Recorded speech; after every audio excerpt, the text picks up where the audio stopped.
Hello students, ગઈકાલના વિડીયોમાં આપણે જોયું કે પ્રેરણ દ્વારા વિદ્યુતભાર કેવી રીતે ઉત્પન્ન થાય છે, ચાર્જિંગ બાય ઇન્ડક્શન મેથડ. આજના આ વિડીયોમાં આપણે જોઈશું કે વિદ્યુતભારના મૂળભૂત ગુણધર્મો. તો વિદ્યુતભારના મૂળભૂત ગુણધર્મો શા માટે આપણે જરૂર છે? પહેલાં તો વિદ્યુતભાર શું છે, સૌથી પહેલો જે વિડીયો હતો એની અંદર આપણે સમજી ગયા કે વિદ્યુતભાર એટલે એવો આંતરિક ગુણધર્મ કે જેના કારણે બીજા પદાર્થ પર આકર્ષી કે અપાકર્ષી બળ લગાડે છે, જેને આપણે શું કહીએ છીએ? વિદ્યુતભાર. હવે આપણને એ પણ ખબર પડી ગઈ કે વિદ્યુતભાર બે પ્રકારના છે, ધન અને ઋણ. પ્રોટોન પરના વિદ્યુતભારને આપણે ધન કહીએ છીએ, ઇલેક્ટ્રોન પરના વિદ્યુતભારને આપણે ઋણ વિદ્યુતભાર કહીએ છીએ. તો આપણી બુક્સની અંદર જે ગુણધર્મો આપેલા છે એમાં સૌથી પહેલો ગુણધર્મ આવે છે કે વિદ્યુતભારનો સરવાળો થાય છે. તો ઇલિસ્ટ્રેશનમાં, ઉદાહરણના દાખલામાં, સ્વાધ્યાયના દાખલામાં આપણે જોઈશું. કેમ કહેશે કે ભાઈ ધારો કે કોઈ એક વિદ્યુતભાર 1 કુલમ છે, 2 કુલમ છે, -3 કુલમ છે. તો સરવાળો થાય છે એનો મતલબ શું છે કે વિદ્યુતભાર એ અદિશ રાશિ છે, એને ફક્ત મૂલ્યની જરૂર હોય છે, દિશા ઉપર આધાર નથી. તો અદિશ રાશિ એટલે શું કે જે ભૌતિક રાશિને ફક્ત મૂલ્ય દ્વારા સમજાવી શકાય. આપણને ખબર છે કે ભાઈ ધન પણ હોય અને ઋણ પણ હોય. તો ધન વિદ્યુતભારને પ્લસ અને ઋણ વિદ્યુતભારને આપણે માઇનસ વડે દર્શાવીએ છીએ. એટલે સિમ્પલ દાખલા તરીકે Q1, Q2, Qn હોય વિદ્યુતભાર, તો એનો કુલ સરવાળો આપણે આ રીતે લઈ શકીએ, Q = Q1 + Q2 + Qn. તો સૌથી પહેલા જે વિદ્યુતભારનો સરવાળો થાય છે એમાં સૌથી પહેલો ટોપિક શું છે કે વિદ્યુતભાર એ અદિશ રાશિ છે. તો વિદ્યુતભાર અદિશ રાશિ છે તો ખ્યાલ આવી ગયો કે એ ફક્ત મૂલ્ય ઉપર આધાર રાખે છે. ક્યારે એવું નહીં બને કે ધન વિદ્યુતભાર એ ડાબી સાઈડ ગતિ કરે, ઋણ વિદ્યુતભાર એ જમણી સાઈડ. ખ્યાલ આવી ગયો? એ ફક્ત અને ફક્ત મૂલ્ય ઉપર આધાર રાખે છે, માટે અદિશ રાશિ છે. વિદ્યુત ક્ષેત્ર ઉદ્ગમ માટેનું એ મેઇન રીઝન છે કે વિદ્યુત ક્ષેત્ર ક્યારે ઉત્પન્ન થાય? જ્યારે વિદ્યુતભાર હોય તો. જો વિદ્યુતભારની હાજરી ન હોય તો આપણે એવું ના કહી શકીએ કે અહીંયા વિદ્યુત ક્ષેત્ર છે. તો વિદ્યુત ક્ષેત્ર ઉદ્ભવવાનું કારણ પણ શું છે? વિદ્યુતભાર. એ દ્રવ્યનો આંતરિક ગુણધર્મ છે, જે આપણને સરસ રીતે સમજણ પડી ગઈ કે આંતરિક ગુણધર્મ, કારણ કે આપણને ખબર છે જેમ દળ એ ગુરુત્વાકર્ષણ બળ માટે જવાબદાર છે, એ ઉપરાંત જે વધારાનું બળ લાગ્યું જેને આપણે વિદ્યુતભાર કીધું, તો એ શેના કારણે લાગ્યું? વિદ્યુતભારના કારણે. તો આપણે એ વ્યાખ્યામાં પણ સમજાયું કે વિદ્યુતભાર એ દ્રવ્યનો કયો ગુણધર્મ છે? આંતરિક ગુણધર્મ છે. એટલે અહીંયા ટોપિકમાં લખેલું છે કે દ્રવ્યનો કયો ગુણધર્મ છે? આંતરિક ગુણધર્મ છે. પછી આપણે ઘણા બધા એક્ઝામ્પલ જોયા હતા કે જેની અંદર કાચનો સળિયો અને રેશમી કપડું, કાચનો સળિયો અને ઊન, એ બધાને ઘસીએ ત્યારે એક પદાર્થ ધન અને એક પદાર્થ ઋણ વિદ્યુતભારિત બને છે. તો વિદ્યુતભાર છે બે પ્રકારના છે, તે પણ આપણે લખી શકાય, એક ધન અને ઋણ. પ્રોટોન પરના વિદ્યુતભારને આપણે ધન અને ઇલેક્ટ્રોન પરના વિદ્યુતભારને આપણે શું કહીએ છીએ? ઋણ તરીકે સ્વીકારીએ છીએ. પછી તેનું જે મૂલ્ય છે કે ભાઈ વિદ્યુતભારનું મૂલ્ય ઝડપ પર આધારિત નથી. હવે આપણને એટલું તો ખ્યાલ છે કે ભાઈ ઇલેક્ટ્રોન છે પ્રોટોન કરતાં વજનમાં કેવા છે? હલકા છે. તો ઇલેક્ટ્રોન હલકા છે અને પ્રોટોન વજનમાં ભારે છે. તેનો મતલબ એવું નથી કે એકનું દળ ઓછું છે ને એકનું વધારે છે, તો એકનો વિદ્યુતભાર ઓછો અને એકનો વિદ્યુતભાર વધારે થશે. તમે જોઈ શકો છો કે બંનેનો જે વિદ્યુતભાર છે કેટલો હોય છે? 1.6 × 10⁻⁹ કુલમ. એટલે એનું મૂલ્ય ઝડપ પર આધારિત નથી કે ભાઈ ઇલેક્ટ્રોન વધારે ઝડપથી ગતિ કરે કે બીજો કોઈ પણ કણ વધારે ઝડપથી ગતિ કરે તો એ વિદ્યુતભારનું મૂલ્ય એનાથી વધારે હોઈ શકે કે ઓછું હોઈ શકે એવું શક્ય નથી. એટલે ઝડપ ઉપર આધાર રાખતું નથી, વિદ્યુતભારનું મૂલ્ય ફિક્સ રહે છે. ઉદ્ભવતું બળ જે આકર્ષી અને અપાકર્ષી બળ હોય છે, એ ઉદાહરણ પણ આપણે જોઈ શક્યા. બરાબર કે બે સમાન વીજભારો હોય તો એમની વચ્ચે શું થાય? અપાકર્ષણ બળ. ને બે જો અસમાન વીજભારો હોય તો એમની વચ્ચે શું થાય છે? આકર્ષણ બળ. એટલે એ ગુણધર્મ પણ આપણે લઈ શકીએ કે વિદ્યુતભારો વચ્ચે જે ઉદ્ભવતું બળ છે એ આકર્ષી કે અપાકર્ષી પ્રકારનું બળ હોય છે. આ બધા જ ગુણધર્મો તમે એ રીતે યાદ રાખી શકો કે સિમ્પલ એક એક્ઝામ્પલ દ્વારા. આપણે પ્રીવિયસ જે વિડીયોઝ જોયા એની અંદર ઘણા બધા એક્ઝામ્પલ જોયા અને આ બધા જ ગુણધર્મો એના ઉપરથી જ આપણે તારવી શકીએ છીએ. હવે કોઈ પણ ફિઝિક્સની ભૌતિક રાશિ છે તેની સંજ્ઞા હોય તો કુલમ્બ નામના વૈજ્ઞાનિક ઉપરથી અહીંયા જે વિદ્યુતભારનો એકમ છે જેને આપણે કેપિટલ સી દ્વારા દર્શાવીએ છીએ. હવે મિત્રો એટલું ધ્યાન રાખજો કે સંજ્ઞા દર્શાવતી વખતે પણ જ્યારે તમે એકમ લખો છો ત્યારે દાખલા તરીકે વિદ્યુતભારનો એકમ કુલમ છે, પણ કુલમમાં જો ફર્સ્ટ લેટર લખો તો કેપિટલ સી આવશે, પણ જો એનો આખો સ્પેલિંગ લખો કે ભાઈ COULOMB કુલમ, તો સ્ટાર્ટિંગ લેટર એને સ્મોલ થી શરૂ કરવામાં આવે છે. એ વાતની ખાસ ધ્યાન.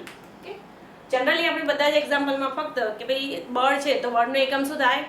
ન્યૂટન, તેને કેપિટલ N દ્વારા દર્શાવીએ છીએ. એમ્પિયર છે તો કેપિટલ A. એવા ઘણા બધી ભૌતિક રાશિઓ છે, પણ દરેક દાખલાની અંદર કે જે તે ભૌતિક રાશિની અંદર એનો એકમ દર્શાવવો જરૂરી છે. હવે આ બધા જ પોઈન્ટ યાદ રહી ગયા. ઓકે, હવે બીજો એક પોઈન્ટ કે ભાઈ વિદ્યુતભારનું સંરક્ષણ થાય છે, તો એની અંદર કઈ કઈ બાબતો આપણે ઇન્ક્લુડ કરી શકીએ? તો સંરક્ષણ એટલે સમય સાથે ન બદલાવું તે. તમે જુઓ કે આપણે આટલા બધા એક્ઝામ્પલ જોયા, તો જ્યારે બે પદાર્થો ઘસતા નહોતા ત્યારે એ પદાર્થો કેવા હતા? તટસ્થ હતા. પણ જ્યારે ઘર્ષણ કરીએ છીએ ત્યારે એક પદાર્થ ધન વિદ્યુતભારિત બને છે અને બીજો પદાર્થ ઋણ વિદ્યુતભારિત બને છે. એવું ક્યારે શક્ય બને કે બે પદાર્થો ઘસીએ ત્યારે બંને પદાર્થો ધન જ બને છે?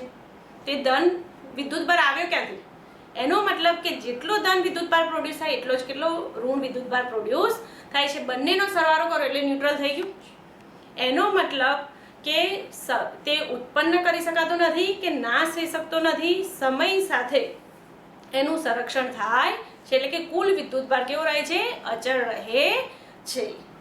એટલા માટે અહીંયા લખ્યું છે કે વિદ્યુતની દ્રષ્ટિએ અલગ કરેલા તંત્રમાં કુલ વિદ્યુતભારનું સંરક્ષણ થાય છે. હવે વિદ્યુતની દ્રષ્ટિએ અલગ કરેલું તંત્ર એટલે કે સિવાય કે તમે જુઓ કે ભાઈ બરુના બોલ્સને આપણે જ્યારે કાચના સળિયા વડે સ્પર્શ કરાવીએ ત્યારે એની અંદર વિદ્યુતભાર પ્રેરિત થાય છે. ઓકે, એટલે પ્રેરણ દ્વારા વિદ્યુતભાર કરીએ તો એની અંદર થાય છે. પણ જો એ બધી વસ્તુઓને પ્રેરણ દ્વારા, સંપર્ક દ્વારા કે કોઈ પણ રીતે જો આપણે એને ચાર્જિંગ ન કરીએ તો એની અંદર વિદ્યુતભાર પ્રેરિત થાય છે? ના. એટલા માટે અલગ કરેલા તંત્રમાં વિદ્યુતભારનું સંરક્ષણ થાય છે કે એ પદાર્થની અંદર જેટલો ધન વિદ્યુતભાર ઉદ્ભવે એટલો ઋણ, એટલે એનો મતલબ કે બંને શું થઈ જાય છે? ભેગા મળીને ન્યુટ્રલ થઈ જાય છે, જે આપણે ચાર્જિંગ બાય ઇન્ડક્શન મેથડમાં આપણે જોયું, જેને વિદ્યુતભારના સંરક્ષણનો નિયમ કહે છે. જેમ ઉર્જા સંરક્ષણનો નિયમ છે કે વિશ્વમાં રહેલી કુલ ઉર્જા કેવી રહે છે? અચળ રહે છે. ફક્ત એક ઉર્જાનું બીજી ઉર્જામાં શું થાય છે? રૂપાંતરણ થાય છે. તેનું સર્જન શક્ય નથી કે તેનો વિનાશ શક્ય નથી. સેમ આ જ રીતે વિદ્યુતભારનું પણ શું થાય છે? સંરક્ષણ થાય છે. અલગ કરેલા તંત્રમાં વિદ્યુતભાર કેવો રહે છે? જે મેં સારી રીતે સમજાવી દીધું કે અલગ કરેલું તંત્ર એટલે જ્યાં સુધી તમે એને કોન્ટેક્ટ ના કરાવો તો એની અંદર જે પણ વિદ્યુતભાર રહે છે એ કેવો રહે છે? અચળ રહે છે. અને બીજો પોઈન્ટ, વિદ્યુતભારને ઉત્પન્ન કરી શકાય નહીં કે એનો નાશ કરી શકાતો નથી. ફક્ત એક પદાર્થ પરથી બીજા પદાર્થ પર લઈ જઈ શકાય છે. ઓકે, બે પદાર્થો ઘસ્યા તો એકમાંથી બીજામાં શું થયું? એને ટ્રાન્સફર થયો, તો એક પદાર્થમાંથી બીજા પદાર્થમાં લઈ જઈ શકાય છે. આપણે ક્યારે કીધું કે ભાઈ લે આ વસ્તુ, ચલો ભાઈ આની અંદર ધન વિદ્યુતભાર ઉત્પન્ન થાય? થશે ના. ચલો આની અંદર ઋણ વિદ્યુતભાર ઉત્પન્ન થાય? ના. ઓકે, જો કોઈ પણ તંત્ર, અહીંયા એક્ઝામ્પલ આપ્યું છે કે કોઈ પણ તંત્ર પરનો વિદ્યુતભાર આપણે Q1 Q2 n વિદ્યુતભારો આપેલા હોય તો કુલ સરવાળો એનો કરી શકાય Q કારણ કે વિદ્યુતભાર કેવી છે? અદિશ રાશિ. તો જો Q1 Q2 Qn એટલા વિદ્યુતભારો આપેલા હોય તો કુલ વિદ્યુતભાર Q Q1 Q2 Qn. અને ગાણિતીય રીતે આપણે આ રીતે પણ દર્શાવી શકીએ sigma I running from 1 to n Qi કેટલા વિદ્યુતભારો છે? n. તો 1 to up to n. પણ આપણે જોયું કે ભાઈ વિદ્યુતભારો ધન અને ઋણ હોઈ શકે. દાખલા તરીકે સિમ્પલ હું એક્ઝામ્પલ આપું કે ભાઈ એક +1 કુલમ છે, એક 2 કુલમ છે ને એક -3 કુલમ છે. હવે તમને એમ થશે કે આ 1 કુલમ, 2 કુલમ ને -3 કુલમ કેમ લખ્યું? તો આપણને ખબર છે કે ભાઈ વિદ્યુતભારો બે છે, ધન વિદ્યુતભાર અને ઋણ વિદ્યુતભાર. તો ધન વિદ્યુતભારને જો આપણે પ્લસ કહીએ તો ઋણ વિદ્યુતભારને માઇનસ દ્વારા દર્શાવી. તો તંત્ર પરનું કુલ વિદ્યુતભાર Q = 1 + 2 - 3 એટલે 0 ન્યુટ્રલ થઈ ગયો. એનો મતલબ કે ધન વિદ્યુતભારને પ્લસ દ્વારા અને ઋણ વિદ્યુતભારને માઇનસ દ્વારા પણ વિદ્યુતભારોનો બૈજિક સરવાળો થઈ શકે છે, કારણ કે વિદ્યુતભાર એ અદિશ રાશિ છે. હવે બીજો એક્ઝામ્પલ, ઘણા બધા આપણે રેડિયો એક્ટિવિટીમાં આગળ પાર્ટ 2 ની અંદર પણ ચેપ્ટર જોઈશું, બરાબર, કે ન્યુટ્રોનનું શેમાં રૂપાંતર થાય છે? પ્રોટોનમાં રૂપાંતર થાય છે. તો જ્યારે ન્યુટ્રોનનું પ્રોટોનમાં રૂપાંતર થાય છે તો જોડે જોડે ન્યુટ્રિનો અને એન્ટી ન્યુટ્રિનો એટલે ઇલેક્ટ્રોન પણ ઉત્પન્ન થાય છે. એવી પ્રોસેસ આગળ આવશે. તો જ્યારે ન્યુટ્રોનનું પ્રોટોન અને ઇલેક્ટ્રોનમાં, હવે આ પ્રોસેસ ખાલી જસ્ટ એક્ઝામ્પલની અંદર આપેલું છે કે ન્યુટ્રોનનું પ્રોટોનમાં રૂપાંતર થાય જો જોડે ઇલેક્ટ્રોન પણ ઉત્પન્ન થાય છે. તો અહીંયા તમે જોઈ શકો છો ડાબી બાજુ 0n1, તો પ્રોટોનમાં રૂપાંતર થાય તો 1p1, તો એનો મતલબ કે અહીંયા 0 હતો ને અહીંયા 1. પણ હમણાં તો આપણે જોઈ ગયા કે ભાઈ વિદ્યુતભારનું શું થાય છે? સંરક્ષણ થાય છે. તો એનો મતલબ, અને વિદ્યુતભાર ઉત્પન્ન કે નાશ કરી શકાતો નથી, તો જોડે જોડે ઇલેક્ટ્રોન પણ ઉત્પન્ન થાય. તેનો મતલબ હવે તમે વિદ્યુતભાર જોઈ શકો 1 - 1, 0 આવી ગયા, ઉપર 1, 1 + 0 1, જમણી સાઈડ પણ 1 અને ડાબી સાઈડ પણ 1. તો જેટલા ઇલેક્ટ્રોન અને પ્રોટોન હતા એટલા જ આફ્ટર પ્રોસેસ એટલા જ પ્રોટોન અને ઇલેક્ટ્રોન રહે છે, જેના કારણે વિદ્યુતભારનું શું થાય છે? સંરક્ષણ થાય છે.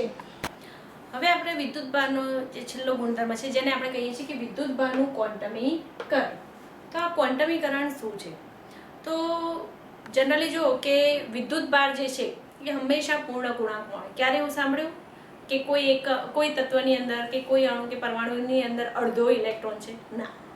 કાં તો 1 ઇલેક્ટ્રોન, 2 ઇલેક્ટ્રોન, 3 ઇલેક્ટ્રોન, તો એનો વિદ્યુતભાર પણ કેવો હોય? એના પૂર્ણ ગુણાંકમાં જ હોય છે.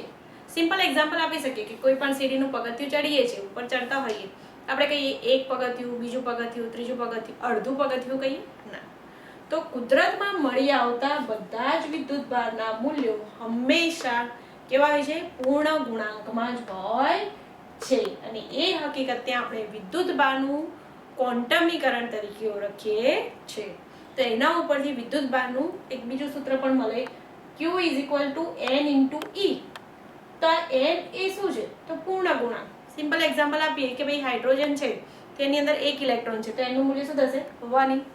હિલિયમ છે તો એની અંદર 2 ઇલેક્ટ્રોન છે તો 2E. તો N એ શું છે? પૂર્ણાંક છે. હવે N એ ધન અથવા તો ઋણ પૂર્ણાંક, કારણ કે પ્રોટોન પરના વિદ્યુતભારને ધન અને ઇલેક્ટ્રોન પરના વિદ્યુતભારને આપણે શું કહીએ છીએ? ઋણ. તો ઋણ ધન પણ હોઈ શકે, N ધન પણ હોઈ શકે અથવા તો ઋણ પણ હોઈ શકે. તો Q = N × E. કે ભાઈ 5 પ્રોટોન છે અને 7 ઇલેક્ટ્રોન છે, તો પ્રોટોનનો પરના ઇલેક્ટ્રોનને આપણે ધન કહીએ ને ઇલેક્ટ્રોન પરના વિદ્યુતભારને આપણે શું કહીએ છીએ? ઋણ. તો Q = Ne. એટલે જો તમને N number of electrons, proton અથવા વિદ્યુતભારની સંખ્યા આપેલી હોય અને ઇલેક્ટ્રોનનો જો આપણે વિદ્યુતભાર જાણીએ તો એના પરનો કુલ વિદ્યુતભાર જાણી શકાય છે. તેનું સૌપ્રથમ સૂચન ફેરાડે નામના, આગળ કેપેસિટરમાં પણ એ શબ્દ તમને સાંભળવા મળશે કે એનું સૌપ્રથમ સૂચન ફેરાડે નામના વૈજ્ઞાનિકે કર્યું હતું. પણ એનું જે પ્રાયોગિક કાર્ય છે એ મિલિકને કર્યું હતું. કઈ સાલમાં? ઈસવીસન 1912માં. હવે કુલમની વ્યાખ્યા આપવી શકે, કારણ કે વિદ્યુતભાર તો આપણે શીખી ગયા, પણ વિદ્યુતભારનો એકમ કયો? કુલમ. હવે હંમેશા ભૌતિક વિજ્ઞાનની અંદર જે વ્યાખ્યાઓ છે એકદમ સિમ્પલ છે, પણ વિદ્યાર્થીઓ જનરલી શું કરે છે કે ગોખવા બેસે છે. જ્યારે સાયન્સ તમે ગોખણ પટ્ટી કરો ત્યારે થોડું મુશ્કેલી પડે. દાખલા તરીકે અહીંયા હું તમને કહું કે વ્યાખ્યા લખેલી છે કે કોઈ તારમાંથી 1 એમ્પિયર વિદ્યુત પ્રવાહ વહેતો હોય તો 1 સેકન્ડમાં વહન પામતા વિદ્યુતભારને શું કહે છે? 1 કુલમ્બ કહે છે. પણ જો આ જ વસ્તુને હું સીધી રીતે કે ભાઈ કોઈ એક તારમાં, આ તાર લઈ લીધો, કોઈ એક તારમાંથી કેટલા એમ્પિયર? 1 એમ્પિયર વિદ્યુત પ્રવાહ કેટલા સેકન્ડમાં?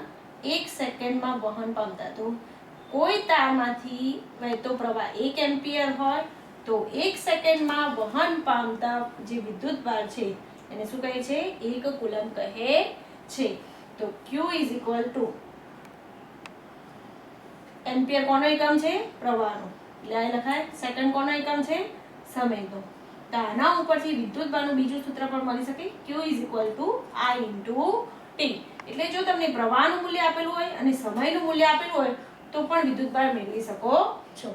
અને ઘણા બધા વિડીયોઝમાં આપણે એ પણ જોઈ ગયા કે વિદ્યુતભારનું જે મૂલ્ય છે 1 પોઈન્ટ, જનરલી આપણે લખીએ છીએ 1.6 × 10⁻⁹ કુલમ, બરાબર. પણ અહીંયા એક્ઝેક્ટ જે મૂલ્ય છે 1.60219 10^5 આટલી ડિજિટ સુધી લખવાની જરૂર કે યાદ રાખવાની જરૂર નથી. ફક્ત એક ડિજિટ એટલે 1.6 × 10⁻⁻19 કુલમ. જનરલી કે ભાઈ એક કુલમ જે વિદ્યુત ભાર હોય છે એની અંદર 6.25 × 1018 આટલા બધા ઇલેક્ટ્રોન્સ હોય છે.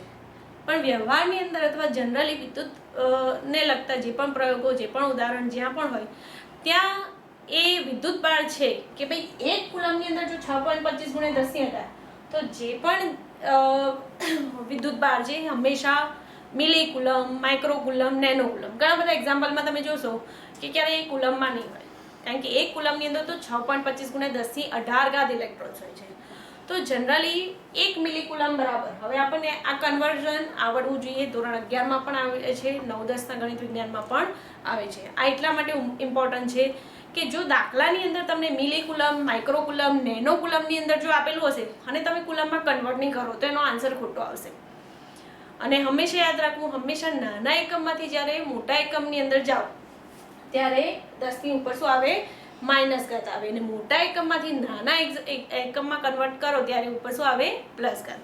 સિમ્પલ એક્ઝામ્પલ લો કે ભાઈ 1 મિલી કુલમ, તો મિલી એ કેવો એકમ છે? નાનો એકમ.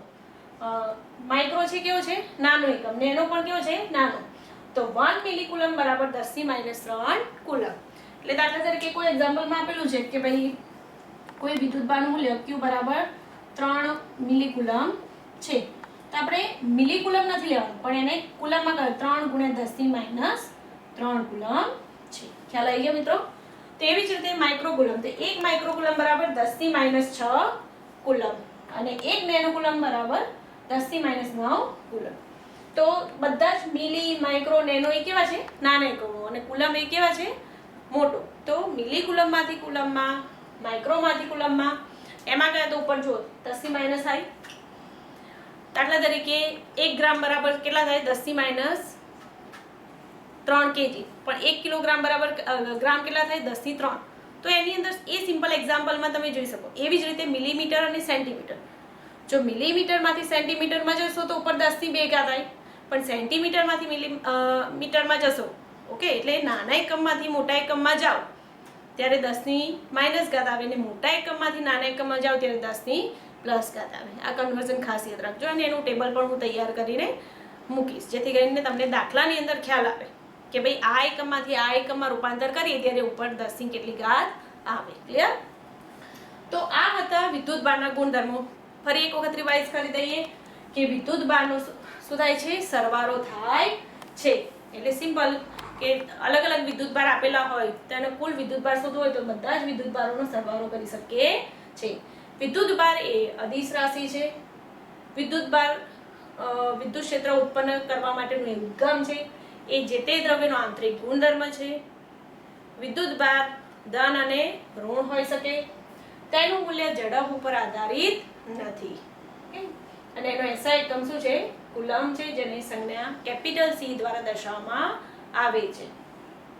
વિદ્યુત બીજો ગુણધર્મ આપણે જોયા કે વિદ્યુત ભારનું સંરક્ષણ થાય છે. જેમ ઉર્જાનું સંરક્ષણ થાય છે એમ વિદ્યુત ભારનું સંરક્ષણ થાય છે. કોઈ પણ ઉર્જાનું સર્જન કે નાશ શક્ય નથી, એવી જ રીતે વિદ્યુત કે ધન કે ઋણ જાતે ઉત્પન્ન કરી શકાતો નથી કે જેની જાતે નાશ થતો નથી. ફક્ત એક પદાર્થમાંથી બીજા પદાર્થમાં એ જઈ શકે છે. એ પણ ક્યારે? જ્યારે બે પદાર્થોનું ઘર્ષણ કરીએ ત્યારે. બરાબર? એટલે અલગ કરેલું તંત્રમાં વિદ્યુત ભારોનો સંરક્ષણ થાય છે. એટલે કે કુલ વિદ્યુત ભાર કેવો રહે છે? અચળ રહે છે. વિદ્યુત ભાર ઉત્પન્ન કરી શકાતો નથી તેમજ તેનો નાશ શક્ય નથી. તો તમે વિદ્યુત ભાર સંરક્ષણનો નિયમ પણ આ રીતે લખી શકો છો. એક્ઝામ્પલ તરીકે આપેલું છે કે કોઈ n તંત્ર ધરાવતા વિદ્યુત ભાર હોય Q1, Q2, Qn, તેનો કુલ વિદ્યુત ભાર આપણે શોધી શકીએ સરવાળો Q1 + Q2 + Qn, અથવા તો n વિદ્યુત ભારો છે તો સરવાળો કરીએ છીએ તો સરવાળાને શોર્ટલી આપણે લખી શકીએ sigma I running from 1 to n Qi. ક્યાંથી ક્યાં પરના વિદ્યુત ભારો છે? 1 to up to n. હવે વિદ્યુત ભારનું સંરક્ષણ થાય છે એનું સિમ્પલ એક્ઝામ્પલ આપણે રેડિયોએક્ટિવિટીના ગુણધર્મમાં મેં જેમ આગળ સમજાવ્યું કે ભાઈ જ્યારે ન્યુટ્રોનનું પ્રોટોન અને ઇલેક્ટ્રોનમાં રૂપાંતર થાય છે. સિમ્પલ એક્ઝામ્પલ 0n1, તેનું પ્રોટોન અને ઇલેક્ટ્રોનમાં રૂપાંતર થાય છે. તો તમે જુઓ કે ડાબી સાઈડ પહેલા અહીંયા 0 હતું, પ્રોટોન 1 1 અને -1 0 આવી ગયું, ઉપર પણ 1, અહીંયા 1 + 0 એટલે 1, તો જમણી સાઈડ પણ 1 રહેશે, ડાબી સાઈડ પણ 1. ટૂંકમાં જેટલા વિદ્યુતભાર ડાબી સાઈડ હતા એટલો જ વિદ્યુતભાર જમણી સાઈડ છે. તો પ્રક્રિયા થયા પહેલા જેટલા વિદ્યુતભાર હતા એટલો જ પ્રક્રિયા થયા પછી પણ છે. અને સેમ ટોપિક વિદ્યુતભારનું ક્વોન્ટમીકરણ, કે હંમેશા વિદ્યુતભારનું મૂલ્ય તેના પૂર્ણ ગુણાંકમાં જ હોય છે, એટલે કે Q = Ne. અને એની આપણે વ્યાખ્યા પણ જોઈ કુલમની, કે જો કોઈ તારમાંથી 1 એમ્પિયર પ્રવાહ પસાર થતો હોય તો 1 સેકન્ડમાં વહન પામતા વિદ્યુતભારને આપણે શું કહે છે? 1 કુલમ કહે છે. તો તમે આ ફિગર પરથી પણ આ વ્યાખ્યા યાદ રાખી શકો છો. E જેનું મૂલ્ય ઓલરેડી દરેકને ખબર જ છે, 1.6 × 10⁻⁹ કુલમ. ઓકે, હવે ચલો દરેક જણ પાઠ્યપુસ્તકનું NCERT બુક્સ ખોલો. એની અંદર ઉદાહરણ 1.2 જે રકમ આપેલ છે તે ધ્યાનપૂર્વક વાંચો. કે એક પદાર્થમાંથી બીજા પદાર્થમાં દર સેકન્ડે, હંમેશા જ્યારે ઉદાહરણની રકમ વાંચો ત્યારે ધ્યાનથી સાંભળો અથવા ધ્યાનથી વાંચો અંદર, કારણ કે મેઇન તમે રકમ જો સારી રીતે સમજશો તો એક્ઝામ્પલની ટેકનિક અને ફોર્મ્યુલા ઓટોમેટિક ખબર પડી જશે. કે એક પદાર્થમાંથી બીજા પદાર્થમાં દર સેકન્ડે 10⁹ ઇલેક્ટ્રોન જતા હોય તો બીજા પદાર્થ પર 1 કુલમ જેટલો વિદ્યુતભાર થવા માટે કેટલો સમય લાગશે? ઓકે, સિમ્પલ તમે માઇન્ડની અંદર પણ એવી આકૃતિ ખાલી બનાવી શકો કે એક પદાર્થમાંથી બીજા પદાર્થમાં એ જાય છે દર સેકન્ડે એટલે શું જાય છે? વિદ્યુતભાર. Q સેકન્ડે Q/T. રકમની અંદર આ રીતે આપેલું છે કે દર સેકન્ડે કેટલો વિદ્યુતભાર જાય છે? 10⁹. તો Q/T = 10⁹ ઇલેક્ટ્રોન. ઓકે, હવે 1 ઇલેક્ટ્રોન પરનો વિદ્યુતભાર કેટલો હોય? 1.6 × 10⁻⁹. તો અહીંયા Q/T આપેલું છે 10⁹. તો 1 ઇલેક્ટ્રોન પરનો હોય 1.6 × 10⁻⁹. તો 10⁹ નો કેટલો થાય? તો 10⁹ × 1.6 × 10⁻⁹. આટલો પ્રવાહ રચાય છે. હવે Q આપણે હમણાં જ આગળ જોયું થિયરીની અંદર કે 1 એમ્પિયર પ્રવાહ 1 સેકન્ડમાં વહેતો હોય તો એમાંથી પસાર થતા વિદ્યુતભારના જથ્થાને અહીંયા 1 લખી દો. પણ જો I એમ્પિયરનો પ્રવાહ t સમયમાં પસાર થતો હોય તો વિદ્યુતભારનો જથ્થો કેટલો હોય? Q. તો ફોર્મ્યુલા છે Q = IT. તો T = Q/I. હવે આપણને કે એક પદાર્થમાંથી બીજા પદાર્થમાં કેટલો વિદ્યુતભાર? 1 કુલમ જેટલો વિદ્યુતભાર. તો Q નું મૂલ્ય કેટલું લેવાનું છે? 1 કુલમ. I આપણે શોધી કાઢીશું 1.6 × 10⁻⁻. ઓકે, તો સમય મળ્યો આપણને T = 0.625 × 10⁻10 સેકન્ડ. આટલો સમય લાગે છે. પણ જો આપણે એને વર્ષમાં શોધવું હોય તો એક વર્ષના દિવસો કેટલા? 365. એક દિવસના કલાક કેટલા? 24. અને એક કલાકની સેકન્ડ કેટલી? 3600. તો જો સેકન્ડને આપણે વર્ષમાં ફેરવવું હોય તો 365 × 24 / 3600 એટલે કે કેટલા થાય? 198 વર્ષ. એટલે એપ્રોક્સિમેટલી 198 એટલે કે 200 વર્ષ જેટલો સમય લાગે છે. તો હવે તમે ખાલી વિચારો કે ખાલી 1 કુલમ જેટલો વિદ્યુતભાર એક પદાર્થમાંથી બીજા પદાર્થમાં જતા કેટલો? 200 વર્ષ લાગે છે, બરાબર? એટલે આટલો મોટો સમય લાગે છે. એટલે 1 કુલમ એ ઘણો મોટો વિદ્યુતભાર કહેવાય. અને આપણને એનું મૂલ્ય પણ મળી ગયું કે T = 6.625 × 10⁻10 સેકન્ડ. ક્લિયર? ઓકે, હવે આપણે ઉદાહરણ નંબર 1.3 જોઈએ કે જેની અંદર લખેલું છે કે એક ગ્લાસ પ્યાલા પાણી ભરેલો જે ગ્લાસ છે એની અંદર કેટલા વિદ્યુતભારો હશે? બહુ જ સિમ્પલ છે કે ભાઈ એટલો ખ્યાલ છે કે 1 મોલની અંદર કેટલા અણુઓ રહેલા હોય છે? 6.023 × 10⁻23 જેટલા અણુઓ રહેલા હોય છે. હવે આપણને ખબર છે કે ભાઈ પાણીનો અણુભાર દર કેટલું છે? 18 ગ્રામ. કેવી રીતે? તો H2O. ઓકે, તો હાઇડ્રોજનનો 1 પરમાણુ ભાર ને ઓક્સિજનનો 16 એટલે 16 + 2 કેટલા થાય? 18. તો 1 મોલ જે પાણી છે એનું દળ કેટલું થાય 18 ગ્રામ, અને એની અંદર 6.023 × 1023 ઘાત જેટલા અણુઓ રહેલા હોય છે. આ તો 1 મોલની વાત થઈ. પણ 1 ગ્લાસ જે ભરેલું છે એનો મતલબ આ રીતે પણ લખી શકાય કે જો દળ આટલું હોય તો એની અંદર આટલા અણુઓ રહેલા છે. તો મેથેમેટિકલી સિમ્પલ, આપણને ખબર હોય છે કે ભાઈ એક વસ્તુની કિંમત 2 રૂપિયા છે તો 5 વસ્તુની કિંમત કેટલી, તો 5 દુ 10, એ રીતે આપણે લખીએ છીએ. તો અહીંયા પણ કે 18 ગ્રામ પાણીમાં અણુઓની સંખ્યા કેટલી છે 6.02 × 1023. તો 250 ગ્રામ આપણે આશરે લીધું છે કે ભાઈ એક ગ્લાસની અંદર 250 ગ્રામ જેટલું પાણી હોય છે. તો 250 ગ્રામ પાણીમાં અણુઓની સંખ્યા કેટલી? તો સિમ્પલ, n = 250, આ ઉપર જશે આ નીચે હશે 250 / 18 × 6.023 × 1023 ઘાત. આટલા અણુઓ કોની અંદર રહેલા હોય છે? એક ગ્લાસ પ્યાલાની અંદર. ઓકે, હવે આપણને પાણી, તો પાણીનું રાસાયણિક નામ આપણે કહીએ છીએ H2O કહીએ છીએ. તો H2O આની ઉપરથી જોઈ શકો છો કે હાઇડ્રોજનના કેટલા પરમાણુ છે? 2. ઓક્સિજનના કેટલા છે? O એકલો જ છે ને, એટલે ઓક્સિજનનો 1. તો H2O માં 1 ઓક્સિજન અને 2 હાઇડ્રોજન પરમાણુ હોય છે. તો એની અંદર 10 પ્રોટોન અને 10 ઇલેક્ટ્રોન. જનરલી દરેક સાયન્સ સ્ટુડન્ટને ખ્યાલ આવી ગયો હશે કે કેવી રીતે 10 પ્રોટોન અને 10 ઇલેક્ટ્રોન આવ્યા. તેમ છતાં પણ નીચે મેં લખ્યું છે કે H2O કેટલા પરમાણુ છે ઓક્સિજનના? 1 ઓક્સિજનનો પરમાણુ, 2 હાઇડ્રોજનનો પરમાણુ. ઓક્સિજનનો પરમાણુ ક્રમાંક કેટલો છે? 8. તો ઓક્સિજનનો પરમાણુ ક્રમાંક 8 લખ્યા. હાઇડ્રોજનનો પરમાણુ ક્રમાંક કેટલો છે? 1. હવે આપણને ખબર છે કે ભાઈ પરમાણુ ક્રમાંક એટલે શું? કે એની અંદર રહેલા ઇલેક્ટ્રોન અથવા પ્રોટોનની સંખ્યા, એટલે એટલા ઇલેક્ટ્રોન અને પ્રોટોન રહેલા છે. તો અહીંયા ઓક્સિજનનો પરમાણુ ક્રમાંક 8 છે, તો એની અંદર કેટલા ઇલેક્ટ્રોન રહેલા છે? 8. હાઇડ્રોજનનો પરમાણુ ક્રમાંક 1 છે, તો એની અંદર 1 રહેલું છે. પણ હાઇડ્રોજનના કેટલા પરમાણુ છે? 2. એટલે 1 × 2 એટલે ટોટલ ઇલેક્ટ્રોનની સંખ્યા કેટલી થઈ? 2. 8 ઓક્સિજનના અને 2 હાઇડ્રોજનના, તો 8 + 2 કેટલા થયા? 10. હવે પરમાણુ ક્રમાંકમાં આપણને ખબર છે કે જેટલા ઇલેક્ટ્રોન હોય એટલા જ પ્રોટોન હોય. તો 10 ઇલેક્ટ્રોન અને 10 પ્રોટોન હોય છે. તો એ ફક્ત H2O ના 1 માં આપણે એક ગ્લાસ પાણીની અંદર સંખ્યા કેટલી મળી? n. તો એક અણુની અંદર 10 પ્રોટોન અને 10 ઇલેક્ટ્રોન હોય તો એવા n અણુની અંદર કેટલા પ્રોટોન અને ઇલેક્ટ્રોન થશે?